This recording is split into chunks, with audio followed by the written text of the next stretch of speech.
రితిక్ కుమార్ గారు ఇప్పుడు కొత్తగా యాక్ట్ చేస్తున్న మూవీ రాజాసాబ్. అయితే రితిక్ కుమార్ గారు ఈ రాజాసాబ్ మూవీకి ముందు లాస్ట్ యాక్ట్ చేసిన మూవీ రాధేశ్యామ్. అయితే రాధేశ్యామ్ మూవీ రిలీజ్ అయ్యి 3 ఇయర్స్ అయిపోయింది. అయితే రితిక్ కుమార్ గారు రాధేశ్యామ్ మూవీ రిలీజ్ తర్వాత 3 ఇయర్స్ టైం గ్యాప్ తీసుకొని ఇప్పుడు మళ్ళీ ఈ రాజాసాబ్ మూవీలో యాక్ట్ చేస్తున్నారు రితిక్ కుమార్ గారు. చూడాలి రితిక్ కుమార్ గారికి ఈ రాజాసాబ్ మూవీతో కూడా ఇంకొక మంచి హిట్ తనకి వస్తుందా లేదా అనేది మనం ఈ రాజాసాబ్ మూవీ రిలీజ్ అయ్యాక చూడాలి. అయితే రాజాసాబ్ మూవీ టీం ఈ మధ్య ఒక చిన్న టీజర్ని విడుదల చేసింది. అయితే దానికి మంచి రెస్పాన్స్ వచ్చింది. అయితే ప్రస్తుతం రాజాసాబ్ మూవీ టీం షూటింగ్లో బిజీగా ఉన్నారు. అయితే ఈ రాజాసాబ్ మూవీని ఈ డిసెంబర్లో రిలీజ్ చేసేలా ప్లాన్ చేస్తున్నారు movie team.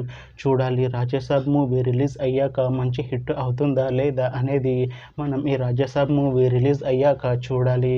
Thanks for watching this video friends. మీకు ఈ వీడియో నచ్చితే ఈ వీడియోని లైక్ చేయండి. ఇంకా ఇలాంటి మూవీ అప్డేట్స్ కోసం ఈ ఛానల్ని సబ్స్క్రైబ్ చేసుకోండి.